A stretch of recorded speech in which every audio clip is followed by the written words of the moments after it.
Olá!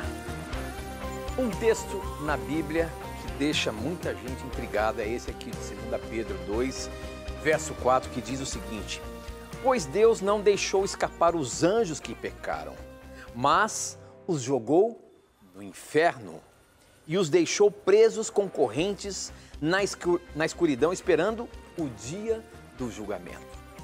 Ora, a gente tem dito que não existe o inferno ainda, mas esse texto está dizendo que Deus já jogou os anjos caídos no inferno e eles estão presos com correntes até o juízo final. Como explicar este texto? Esta e muitas outras questões você vai acompanhar agora, pois está no ar Na Mira da Verdade.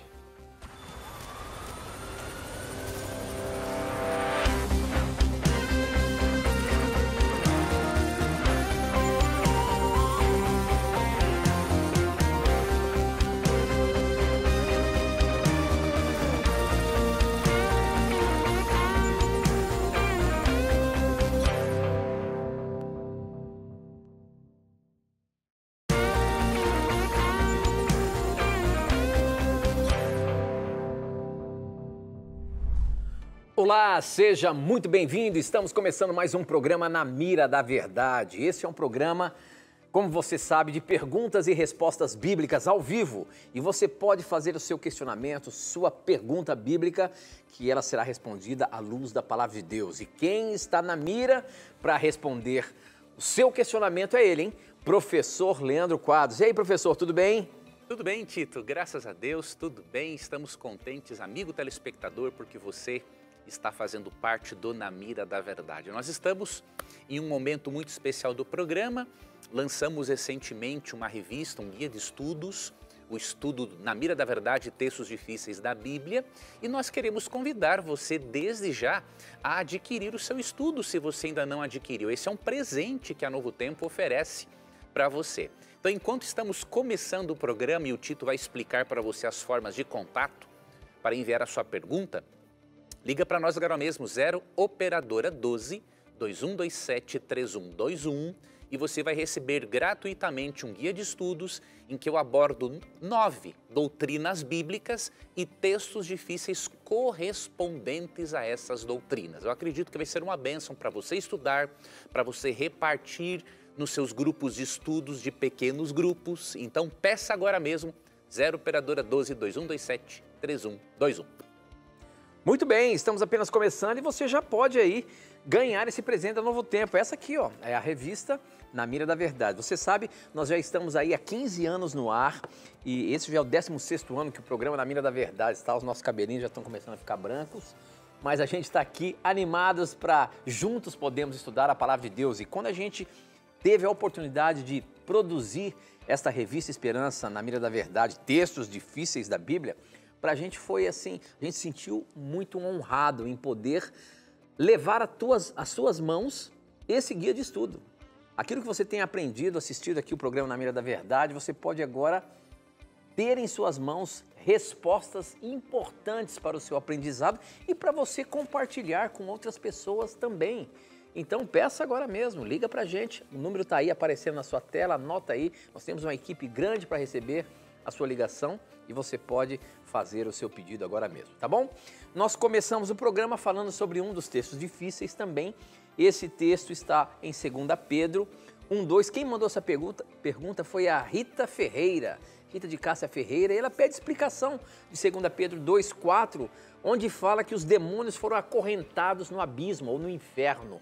Professor Leandro Quadros, como que nós podemos dar a resposta bíblica sobre esse assunto que está aqui? Porque está falando que Deus jogou os demônios, os anjos caídos, no abismo e os acorrentou até o juízo final. Então, o inferno e os demôniozinhos, os capetinhas, estão tudo lá, solto lá, esperando isso daí. Como é que é? Solto não, estão presinhos lá, mas estão tudo no inferno? Pois olha, esse texto, Tito, ele é usado realmente, olha, confundi você com o texto aqui. Esse texto ele é usado mesmo em favor da doutrina do inferno, do tormento eterno. Só que muitos não param para pensar que se esse texto apresenta a concepção popular do inferno, ele entra numa contradição, porque diz que esses anjos estão no inferno, no abismo de trevas, reservados para o juízo. Se eles já estivessem no inferno, eles não estariam reservados para o juízo, eles já estariam passando pelo juízo.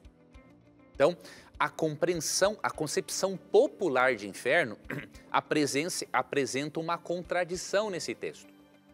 É óbvio, nós cremos que Deus vai ter sim um lago de fogo para castigar proporcionalmente às suas obras e aos seus crimes os ímpios.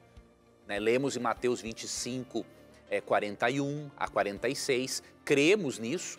Só que ao mesmo tempo, Apocalipse capítulo 20, 7 a 10, localizam a existência do lago de fogo no futuro e não no presente.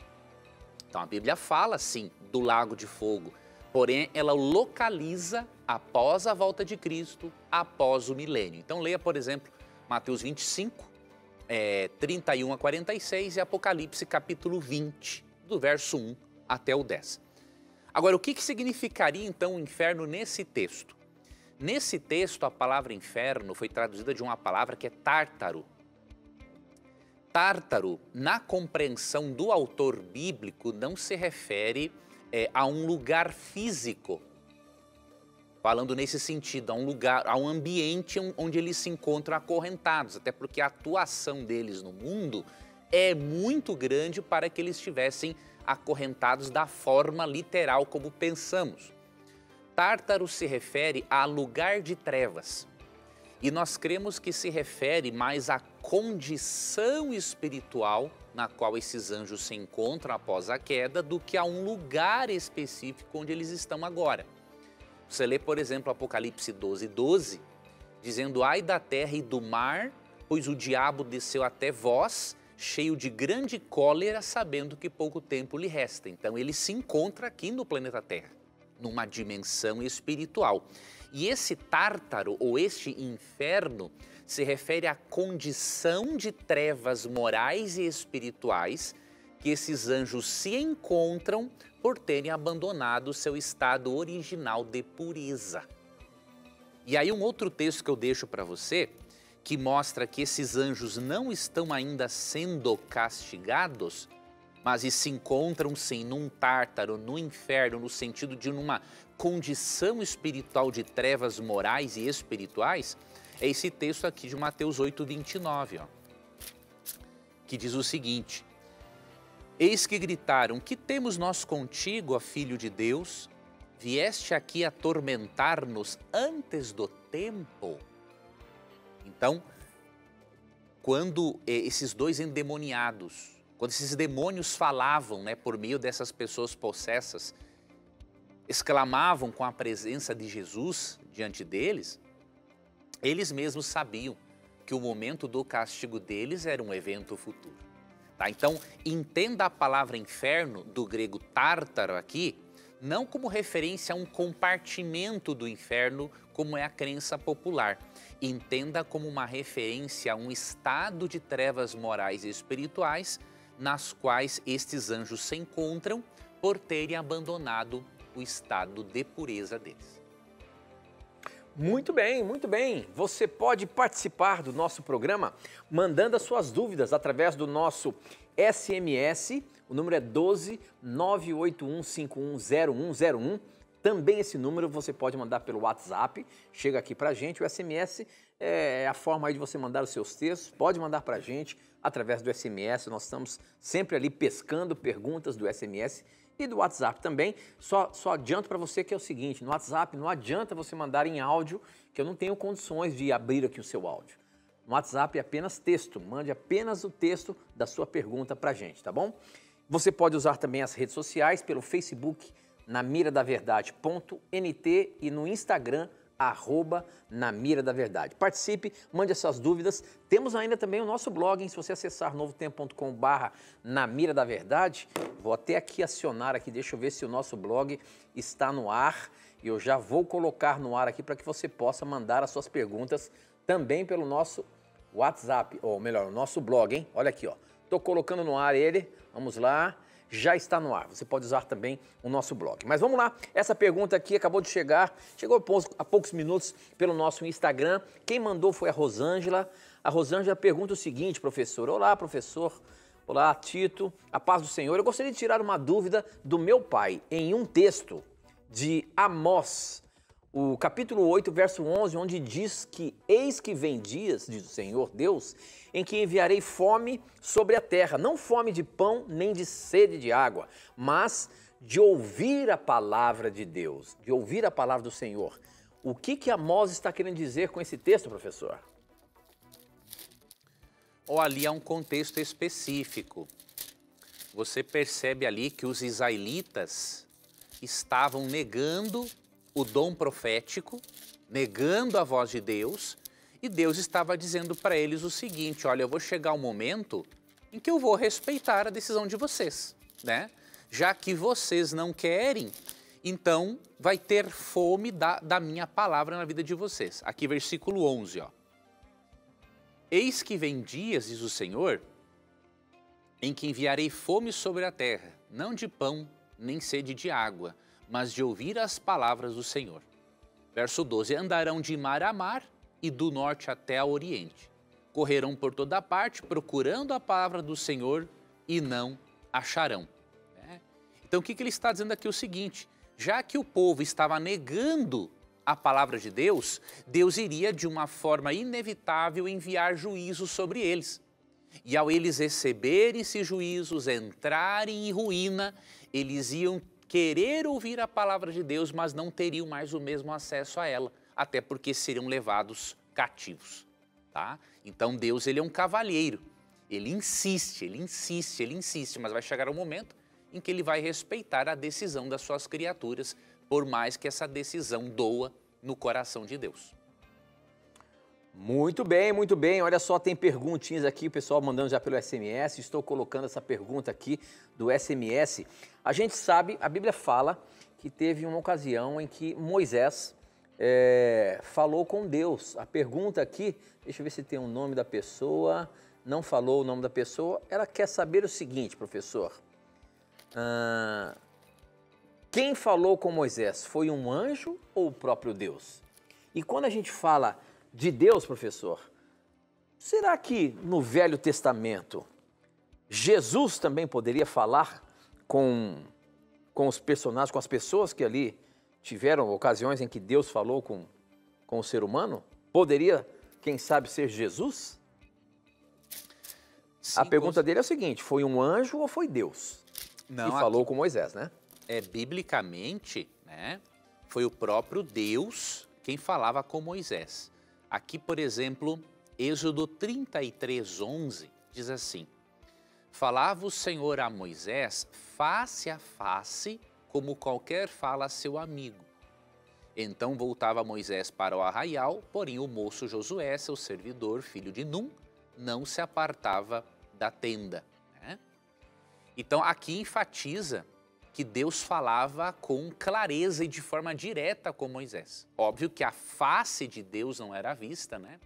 Uma nuvem o cobria, porque qualquer pessoa que contemplasse a glória de Deus morreria. Deus fala isso para o próprio Moisés aqui, ó, em Êxodo 33, a partir do verso 17 ao 23. Tá?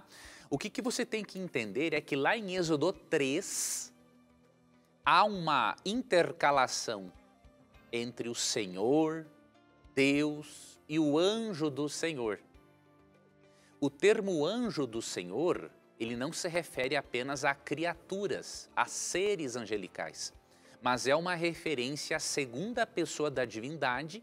Por quê? Porque Jesus, por ser o mensageiro, aquele representante da Trindade, diríamos assim, na humanidade, ele é chamado do anjo da presença de Jeová. Então você lê em Êxodo 3, o anjo do Senhor conversando com Moisés, depois fala que é ao mesmo tempo Deus, que é Jeová, que é o Senhor. Então essas três referências a Deus ali se mesclam em Êxodo 3, e é uma referência a Jesus. De forma alguma a Bíblia está dizendo que Cristo é um anjo, no sentido de criatura. Mas como tanto no hebraico quanto no grego anjo significa um mensageiro, e Cristo é a pessoa da divindade que entra nesse contato direto com a humanidade pela encarnação e por suas aparições pré-encarnacionais, diríamos assim, lá no Antigo Testamento, então ele é chamado desta forma. Mas quem falava com Moisés era realmente Deus, especialmente a segunda pessoa da divindade.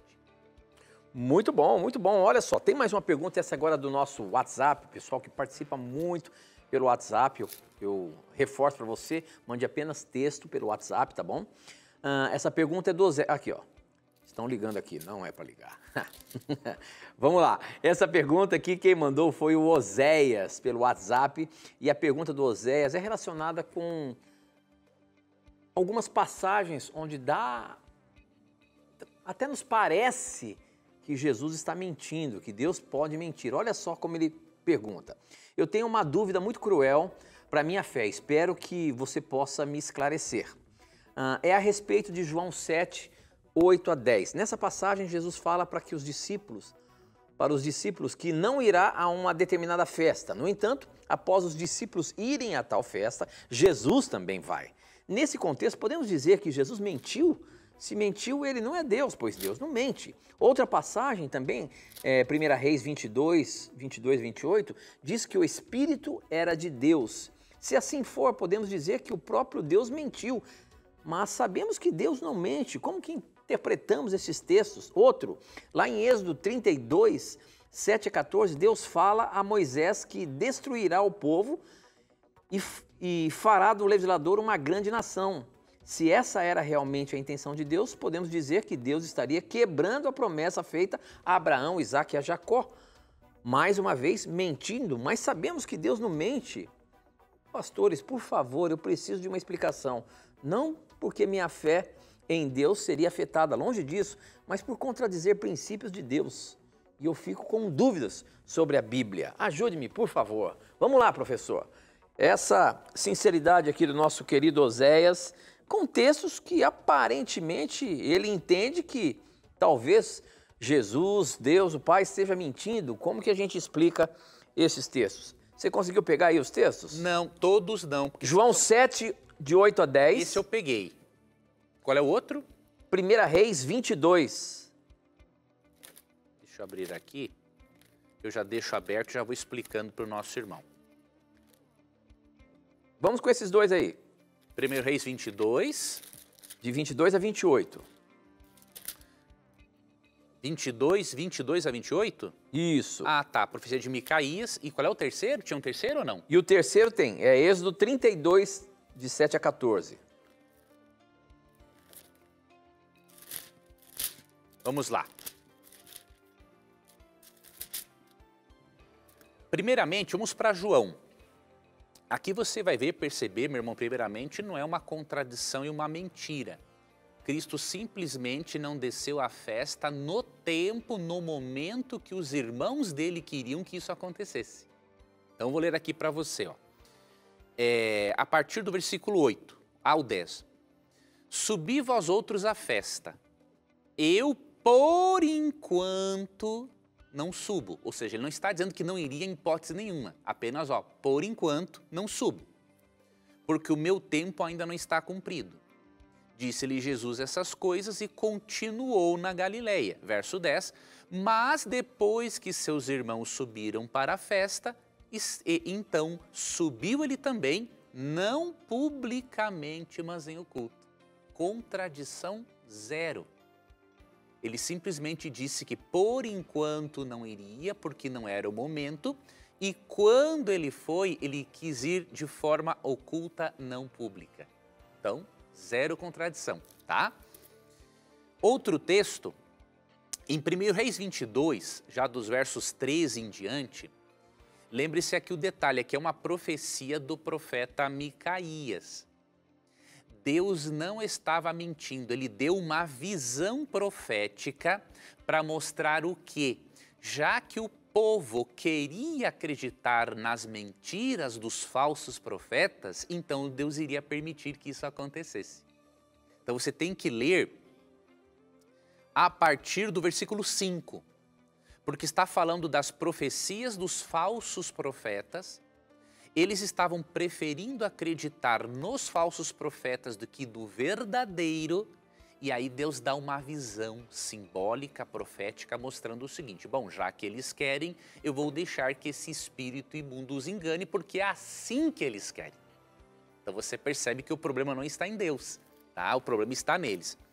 E o outro texto, que é Deuteronômio, Êxodo 32, que o Tito falou, eu não estou lembrado aqui, sobre a intercessão dele aqui pelo povo. Veja, quando Deus fala que vai punir o povo e depois ele não pune, isso é a chamada profecia condicional.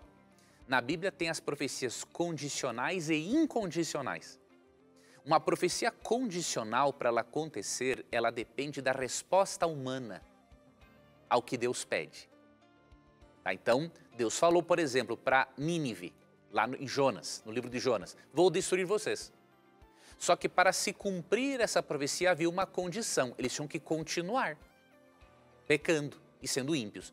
Como eles se converteram, Deus mudou a forma de lidar com o pecador, não mudou os seus conceitos. Agora tem a profecia incondicional, por exemplo, a volta de Jesus. Ele vai voltar, queiramos ou não. Tá ok? Então, em resumo, seria isso. Leia com mais atenção esses capítulos específicos e você vai perceber que não há motivos para você ficar preocupado com supostas contradições. Tá bom? Muito obrigado. Suas perguntas foram muito importantes. Muito bem, professor. Vamos para um intervalo rapidinho, não sai daí não, a gente volta já.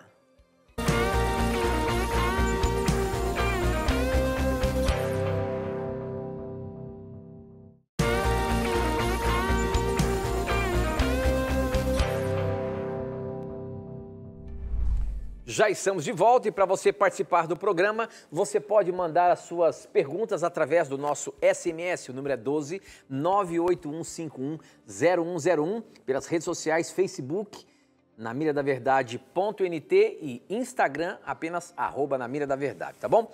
Participe e mande as suas dúvidas, como essa que chegou pelo nosso Facebook. Quem mandou foi a Alessandra Gataz. E a pergunta da Alessandra, professor, é a seguinte: estou com uma dúvida que não consigo resposta. A quinta praga do Egito foi quando todos os animais morreram. Mas como? Com quais animais Faraó, por exemplo, foi atrás com as suas carruagens perseguindo o povo? Se os animais todos tinham morrido por causa da praga, que animais que eles tinham para perseguir o povo? Não é uma contradição bíblica isso aí não, professor? Não, porque o texto fala que a praga afetou os animais do campo. Não fala, por exemplo, que afetou também os seus animais guardados em estábulos e tudo mais. Então, a ideia do texto é falar que as pragas pegaram esses animais no campo. E outros, obviamente, sobreviveram como estábulos e tudo mais. Eles tinham criações muito bem feitas de animais em estábulos. Os cavalos do Egito eram assim de raças espetaculares, eram coisas caríssimas. Então a Bíblia não está generalizando. Os animais que estavam no campo realmente receberam aquela praga, os que não estavam, não receberam. Qual texto que está isso, professor? As pragas estão em Êxodo capítulo 7 e também em Êxodo capítulo 8. Tá? Esses dois capítulos aqui que falam destas pragas do Apocalipse. No capítulo 9 também. Tá? Também capítulo 9 fala das pragas, agora desses animais específicos. Aí eu não estou achando aqui o verso nesses 3, 4 capítulos, né? Aqui até a chuva de pedras, né? E aí você percebe aqui do capítulo 9, 13 em diante, que são os animais do campo que são afetados. Não está dizendo que todos, inclusive o do estábulo dele. Ok, muito bem. Agora uma perguntinha aqui do nosso Instagram. Você tem várias formas de participar. Mande a sua pergunta aí pelo nosso Instagram, pelo Facebook, pelo WhatsApp, pelo SMS e ainda tem o nosso blog. Muitas formas de você participar aqui, tá bom? Essa quem mandou foi o Beto Pereira Dias, acho que é isso mesmo. A pergunta dele é a seguinte: eu li hoje em Números que foi pego alguém colhendo no sábado e esse alguém foi apedrejado porque era dia de sábado. Essa lei é diferente dos 10 mandamentos? Olha só uma perguntinha capciosa, professor. Por que que a pessoa foi apedrejada por transgredir o sábado? Isso é diferente da lei dos 10 mandamentos, por exemplo? Só aqui, Tito, que eu tinha falado antes das pragas, né, que está entre os capítulos até 9 e 10, aqui no capítulo 9, versos 19 e 25, mais especificamente, ó, manda recolher o teu gado e tudo que tens no campo, todo homem e animal que se acharem no campo e não se recolherem em casa, e caindo sobre eles a chuva de pedra morrerão. Então é o que eu disse antes. E depois o verso 25 também, 19 e 25. Muito bem. Sobre Números, esse texto aí é de Números capítulo 15. Eu já vi a argumentação, e vejo muito isso nas redes sociais, é o seguinte: bom, se o sábado é para ser guardado hoje, então deveria se seguir também esta forma de punir quem transgride o sábado, e as pessoas que transgridem o sábado deveriam ser apedrejadas por isso. Eu posso te garantir que esse argumento é ridículo pelo seguinte, porque uma pessoa que transgredisse também o mandamento honra teu pai e tua mãe, ele também era punido com a morte. Então, se é assim, se a forma como o mandamento era, a transgressão aberta ao mandamento era punida, determina a validade do mandamento, então vamos tirar do decálogo também o honra teu pai e tua mãe. Porque em Êxodo 21, 17 diz assim, ó, quem amaldiçoar seu pai e a sua mãe será morto. Então não é isso que determina a validade ou não do mandamento. O que nós percebemos aqui sim são leis severas, duras, para quem pecasse de uma forma rebelde, aberta e desafiadora para com Deus. E quando isso acontecia uma vez, já era suficiente para ninguém fazer mais. Tá?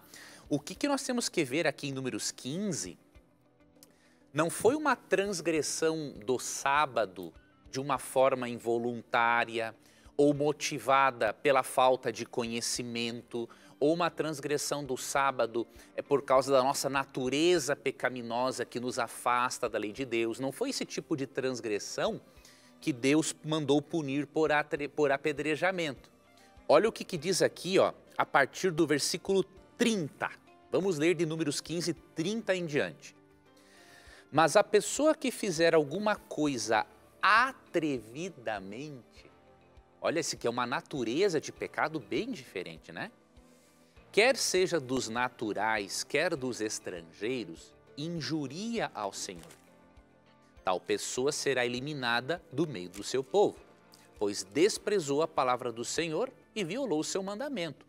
Será eliminada esta pessoa e essa iniquidade será sobre ela. Então havia dado esse aviso. Se alguém de uma forma atrevida desafiasse a Deus, é porque esse indivíduo estava num nível de rebelião tão grande que ele tinha que ser eliminado mesmo. Ele tinha conhecimento de Deus.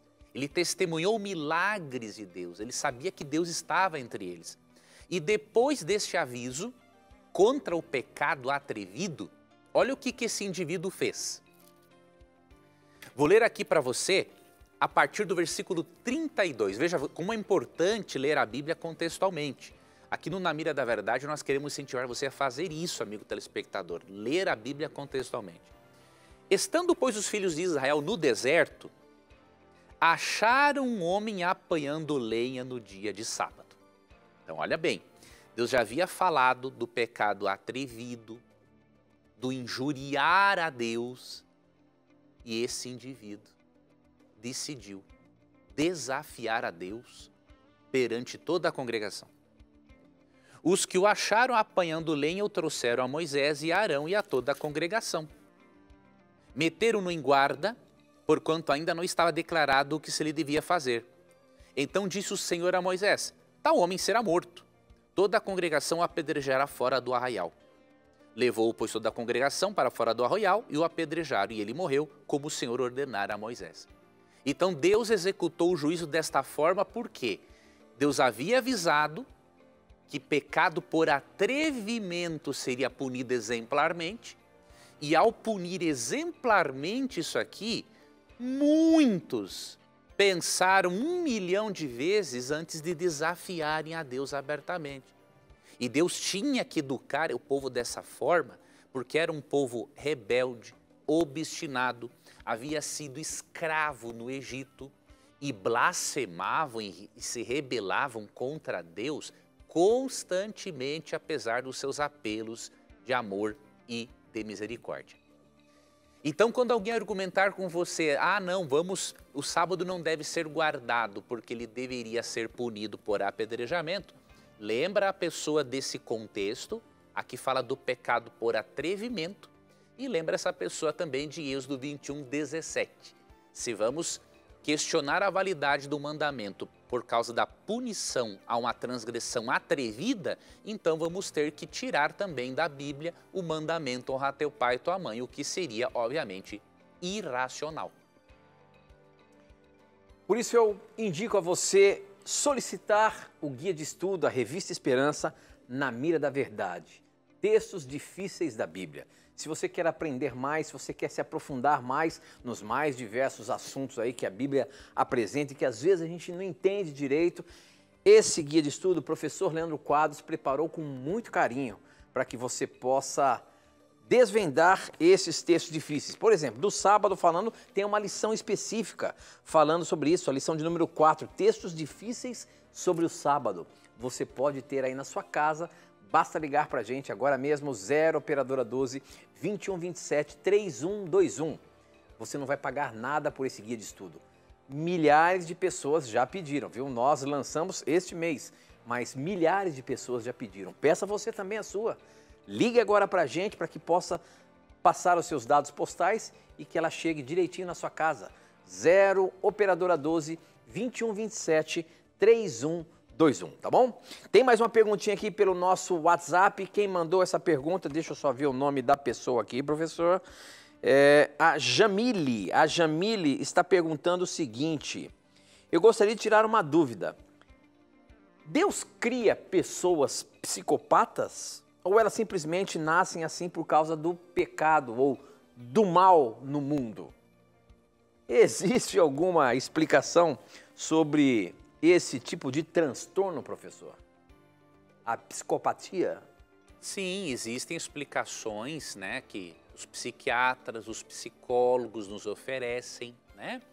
O psicopata, ele não tem certas conexões neurais que o permitam sentir, por exemplo, compaixão como uma pessoa normal.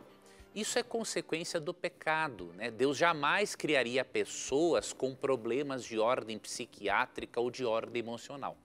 Agora, aqui está um detalhe importante para nós avaliarmos. O psicopata, ele não é inocente aos olhos de Deus, pelo fato dele não sentir as coisas como as outras pessoas. Por quê? Simples. Deus implantou no coração de todos os seres humanos a chamada lei moral. E todo ser humano, sejam os mais saudáveis ou os menos saudáveis, eles têm noções básicas de moralidade. Quer ver uma prova? O que um psicopata pode fazer para uma outra pessoa, dependendo, obviamente, do seu grau de psicopatia e outros fatores, ele não quer que façam para ele. Então, ele tem o problema. Ele tem certas conexões que o impedem de sentir como outras pessoas, mas ele não quer que façam para ele o que ele faz para os outros. Por quê? Porque ele tem noções de moralidade. E Romanos 2, falando dos pagãos, não está falando dos psicopatas, obviamente, mas falando de pagãos, mostra que independente do ser humano conhecer ou não a revelação escrita de Deus, Deus implantou no coração dele a lei moral. E isso está no coração, inclusive, de quem tem alguma enfermidade, tá? Por exemplo, a partir do verso 14, quando, pois, os gentios que não têm lei procedem por natureza de conformidade com a lei, não tendo lei, servem eles de lei para si mesmos. Esses mostram a norma da lei gravada no seu coração, testemunhando-lhes também a consciência e os seus pensamentos, mutuamente acusando-se ou defendendo-se. no dia em que Deus, por meio de Cristo Jesus, julgar os segredos dos homens de conformidade com o meu evangelho. Então Paulo diz aqui que quem não tem a lei escrita, a Bíblia, a revelação escrita, ela tem a lei moral. E porque Deus, ao implantar isso, ele fala na consciência do indivíduo, olha, você está certo, você está errado, você pode fazer isso, você não pode fazer isso. E todo mundo tem isso. Então, se a pessoa tem um nível, um grau de psicopatia, isso não é desculpa para ela fazer o mal. Outro detalhe, se a pessoa conhecer a Jesus Cristo e aceitá-lo como Salvador e passar por um bom tratamento, um bom processo psicoterapêutico, ela pode, juntamente durante esse processo, mesmo que ela não o sinta, ela pode agir por dever. E Mateus 7,12, se ela conhecer Jesus Cristo, ela pode seguir isso aqui, ó. Tudo quanto, pois, quereis que os homens vos façam, assim também fazei-o vós também a eles, porque esta é a lei e os profetas. Então, por mais que tenha suas limitações, o psicopata pode entender o seguinte, bom, eu vou fazer para os outros aquilo que eu gostaria que eles fizessem para mim. Então, uma enfermidade, uma limitação, ela não é desculpa para a prática do mal. Muito bem. Professor, eu tenho uma afirmação aqui para você. Olha só, está aqui na tela, a ciência está oposta à religião.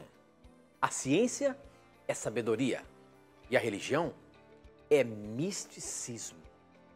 Professor, essa afirmação está correta? Isso é verdade? Bom, em primeiro lugar, devemos lembrar que os pais da ciência, Galileu Galilei, Isaac Newton, Copérnico, Robert Boyle, nenhum deles via contradição entre fé e ciência, entre religião e ciência. A fé não é misticismo. Pode ter, sim, crenças místicas, uma pessoa com certa fé, mas a fé ela faz parte até mesmo da vida do cientista. Por exemplo, o cientista, quando vai estudar e propor uma teoria, ele vai ter que partir da fé de que a teoria dele está correta, mesmo que ele ainda não tenha as evidências para isso. Por exemplo, o macroevolucionista, ele tem que ter fé que a vida macroevoluiu, assim como o criacionista tem que ter fé para crer que a vida foi criada. Por quê? Porque nenhum dos dois estavam presentes no início do mundo. E como a ciência, essa parte da ciência se faz por repetição e experimentação e repetição e ninguém estava lá, então a fé ela é necessária em todos os âmbitos da vida. Considerando que os pais da ciência faziam ciência e ao mesmo tempo acreditavam em Deus, e considerando Romanos 12, verso 1, que diz que devemos oferecer a Deus um culto racional, a ideia de que fé e ciência se opõem é uma mentira. Se opõe para quem não conhece devidamente a fé ou para quem não tem algumas noções básicas do que motivava os pais da ciência em fazerem ciência.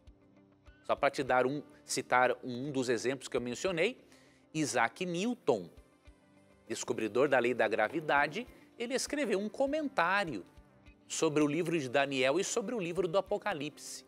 E algumas interpretações dele, com base no método historicista de interpretação profética, são muito parecidas, não iguais, obviamente, tem diferenças, mas algumas interpretações são parecidas com o historicismo adotado pelos adventistas do sétimo dia. Então a ideia de que fé e ciência se contradizem é um mito, pregado, obviamente, por pessoas que ainda não conhecem com profundidade o assunto. Muito bem, você pode continuar fazendo as suas perguntas, nós temos que ir para mais um breve intervalo. Aproveite o intervalo, mande as suas perguntas para a gente ou, se preferir, também peça o guia de estudo, a revista Esperança na Mira da Verdade, tá bom? A gente vai para um breve intervalo, não sai daí não, a gente volta já.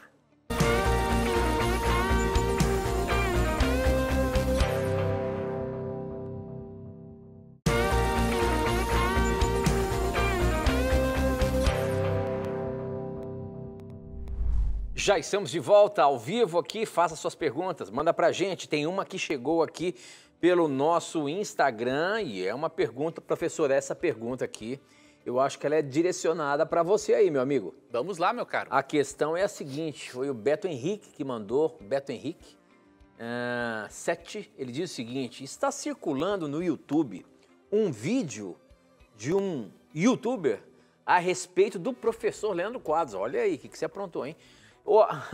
Ter dito que quem não ler pelo menos um livro de Ellen White está com o pé no inferno. Ai. Que história é essa? Que história é essa, professor? Veja, essa citação eu respondi já há algum tempo, esse corte que fizeram de um sermão antigo meu. Deixa eu dizer uma coisa para você, amigo telespectador, tenha cuidado com esses cortes feitos na internet, tem muita gente desonesta intelectualmente e eles gostam de causar, de fazer bagunça.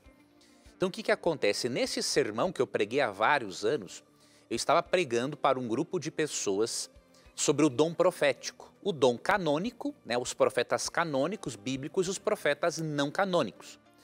Então nós cremos que Ellen White é uma profetisa não canônica, né, que não tem livros na Bíblia, mas é profeta, como tem vários profetas não canônicos mencionados no texto bíblico.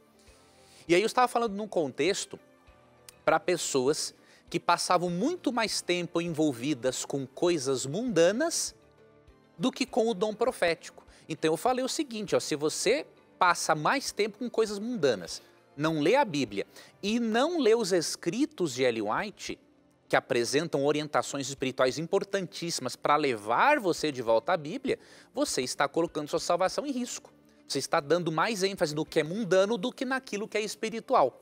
Aí pegaram essa minha citação, esse trecho, e já fizeram toda uma teologia em cima disso, negando inclusive tudo o que eu ensino no programa há 15 anos. Que a nossa regra de fé é a Bíblia, mas que por crermos no dom profético de Ellen White, que ela foi uma profetisa não canônica, ela tem a função de nos levar para a Bíblia, que é a nossa regra de fé e prática. Então as pessoas pegam esse corte e especialmente no Brasil, o nível cultural e o nosso nível educacional ele é muito precário. As pessoas pegam um corte, acreditam naquilo, não vão a fundo para ver o vídeo mais completo, desconsideram toda a argumentação que você explica ao longo de anos e alguns youtubers conhecidos, famosos, ao invés de fazer o contrário, dão vazão para esse tipo de coisa. Então o que eu vou fazer? Eu já esclareci sobre esse assunto num outro momento, mas amanhã no meu canal no YouTube eu vou fazer um react acerca desse vídeo, deste pastor no YouTube que andou usando novamente essa minha citação, sendo que eu até já havia dado uma explicação para ele mesmo num vídeo no ano passado. Eu não sei se ele ignorou ou se ele não quis assistir, mas eu vou apresentar uma resposta. Meu canal Leandro Quadros Oficial, farei uma reação a esse respeito. Então, cuidado, amigo telespectador, não tire conclusões sobre um vídeo de qualquer pessoa com base num corte. Eu lembro de um professor, na época que eu fazia jornalismo, né, que ele dizia assim, a sala de edição é a sala do capeta. Por quê? Numa sala de edição faça o que quiser. Então pega-se um corte totalmente descontextualizado e as pessoas, por não irem a fundo, não terem um nível cultural maior, acabam acreditando em pequenos trechos sem conferirem a fonte de forma completa. Então tenha cuidado com isso, ignora esse tipo de conversa porque não condiz com a realidade daquilo que nós ensinamos aqui no programa. E é por isso que muitas vezes acaba servindo como munição aí para muitos acharem que a Igreja Adventista é uma seita, né? Então a gente tem que realmente ir quebrando esses mitos aí. Tem mais uma pergunta aqui, essa agora chegou pelo nosso SMS, que diz o seguinte, falando de outros programas que nós falamos aí, professor. Em programas anteriores houveram perguntas se todos nós seres humanos somos filhos de Deus. E eu, o professor Leandro Quadros, e eu vi o professor Leandro Quadros, ou melhor, deixa eu ver. E eu, ou o professor Leandro Quadros, chamar a todos de irmãos, kardecistas, católicos, ubandistas, etc. Eu discordo, porque a Bíblia é muito clara em dizer, mas a todos quanto receberam, deu-lhes o o poder de serem feitos filhos de Deus aos que creem em seu nome. João 1,12. Foi exatamente o texto que nós citamos, né, professor? Uhum. E você acho que deixou claro essa questão aí no programa passado, né? Sim. O que eu expliquei? Realmente, no sentido teológico, João 1,12, um ser humano só se torna filho de Deus, ele faz parte da família celestial quando ele aceita Cristo como Salvador e ele é reconciliado com Deus, porque o pecado nos tornou inimigos de Deus. Então eu lembro que eu mencionei 2 Coríntios 5, 18 a 21. Agora, tirando o sentido teológico do termo, eu gosto de aplicar o termo filhos de Deus para qualquer pessoa. Por quê? Mesmo que eu entenda que no aspecto teológico nós nos tornamos filhos de Deus por meio da adoção que recebemos através da pessoa de Jesus Cristo que morreu no nosso lugar, pela criação, eu gosto de imaginar que todos são filhos de Deus. Eu sei que no sentido teológico e que vai me trazer salvação, eu preciso crer que filho de Deus é aquele que é reconciliado com Deus por meio de Cristo. Eu não prego o universalismo, eu não prego que todos os caminhos conduzem a Deus. Mas eu também não posso ter uma postura como cristão, uma postura arrogante e me achar que eu sou melhor do que os outros. Então eu gosto de, no aspecto da criação, dizer o seguinte: no aspecto da criação, não no aspecto da salvação, todos somos filhos de Deus. Eu gosto de incluir as pessoas.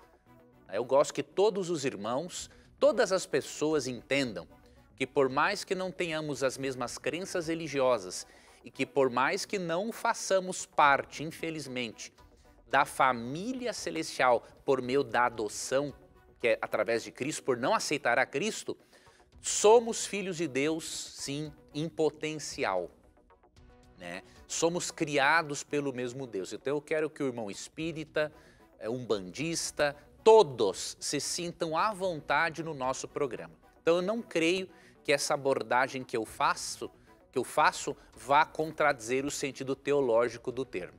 Não puxo sardinha para o lado de ninguém, porque aqui eu defendo verdades bíblicas, mas eu gosto de ser educado com as pessoas, por mais imperfeito que eu seja, eu quero que elas se sintam bem. Se alguém não se sente bem assim, o que eu posso dizer? Não assista ao programa. Porque este programa aqui é para pessoas de todas as religiões se sentirem bem, à vontade, porque é só assim que nós vamos encontrar uma porta aberta no coração delas para ensinarmos todas as verdades da palavra de Deus. Muito bom, muito bom. Tem aqui mais um questionamento, e esse é aquele questionamento que às vezes aparece quando a gente vai lendo a história bíblica e você fala assim, poxa vida, por que aconteceu isso, né? É a história, por exemplo, deixa eu só pegar aqui, ó, quem mandou foi o Ailton. Por que Deus destruiria os seres humanos com um dilúvio no tempo de Noé, sabendo que a maldade se espalharia de novo? Né? Quando a gente começa a ler o texto bíblico, a gente vê, né?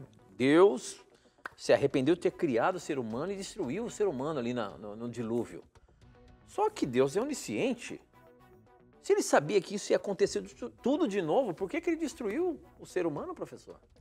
O que acontece? Se Deus não destrói, ficaria pior ainda. Nós temos que pensar assim. A humanidade toda se corrompeu. Se Deus não destrói, poderia corromper também, iria corromper Noé e sua família. Então Deus teve que dar um reset na humanidade. O fato de Deus ser onisciente não significa que ele não possa resolver as coisas da melhor forma naquele momento, naquele contexto. Nós podemos pensar o seguinte, bom, se Deus sabia que o mundo ia piorar, então por que também ele destruiu Sodoma e Gomorra? Não tem lógica, né? Deus, ele age dentro de um período da história, ele age na nossa história e ele age de acordo com a necessidade. Então, se Deus não destrói aquele povo antediluviano, a corrupção seria ainda maior, afetaria Noé, seus descendentes, e aí não sobraria ser humano nenhum para Deus recomeçar de novo. Então, eu não vejo nenhum problema com a onisciência de Deus, no fato dele atuar em momentos certos e específicos da história humana. Olha só, estou acompanhando aqui o pessoal no YouTube, hein? Muita gente participando aqui, mas tem uma perguntinha aqui, ó. O Matheus Rafael está perguntando o seguinte: boa noite, se eu for membro da Igreja Adventista do Sétimo Dia, eu vou ser obrigado a falar de Ellen White? Professor, vamos explicar mais uma vez, o que é essa questão de Ellen White, qual a relação com a Igreja Adventista do Sétimo Dia? E que história é essa de ser obrigado a falar dela? Não, veja, o que nós cremos? Em resumo, nós cremos que Ellen White recebeu o dom profético, né? Ela faz parte dos profetas não canônicos, tá? E, obviamente, espera-se que uma pessoa que se torna adventista do sétimo dia, ela aceite as doutrinas adventistas. Uma das nossas doutrinas é o dom profético. Nós cremos que o dom profético, ele não cessou. Nós não somos cessacionistas, tá? Agora, nós fazemos uma distinção entre o profeta canônico e o não canônico, né? O profeta canônico tem livros na Bíblia. O profeta não canônico não tem livros na Bíblia. Mas ele é profeta do mesmo jeito. Nós não podemos dizer que um profeta não canônico não é profeta. Ou, por exemplo, um profeta não canônico é menos inspirado que um profeta canônico. Isso é complicado. A Bíblia não ensina graus de inspiração. O que a Bíblia ensina é que um profeta ou ele é inspirado por Deus ou é um falso profeta inspirado pelo diabo. Não dá para ter meio termo. Então nós cremos que Ellen White faz parte desse grupo de profetas aqui. Por exemplo, 1 Crônicas 29, 29. Pode ler depois também 2 Crônicas 9, 29. Ó. Os atos, pois, do rei Davi, tanto os primeiros como os últimos, eis que são escritos nas crônicas registrados por Samuel, o vidente. Esse é um profeta canônico, tem livro na Bíblia. Nas crônicas do profeta Natã e nas crônicas de Gade, o vidente. Ó, Natã e Gade não têm livros na Bíblia, mas são profetas. Então nós cremos sim que é importante que um adventista sétimo dia creia no dom profético dado a Ellen White. Não porque é Ellen White, mas porque a Bíblia ensina que Deus usaria o dom profético, inclusive nos últimos dias, como lemos em Atos 2, 17 e 18. Agora, a Igreja Adventista é muito responsável. Ela não vai simplesmente batizar você se você não tiver um conhecimento básico desse assunto. Nós não vamos ser desonestos com você. Você se torna um adventista, aí depois que você é um adventista, você descobre que nós cremos que Ellen White foi uma profetisa não canônica, cuja função é levar a nossa mente para a Bíblia. Então, por isso que nós fazemos questão que num estudo bíblico, uma pessoa que é um membro da igreja em potencial, que ela conheça sobre esse assunto.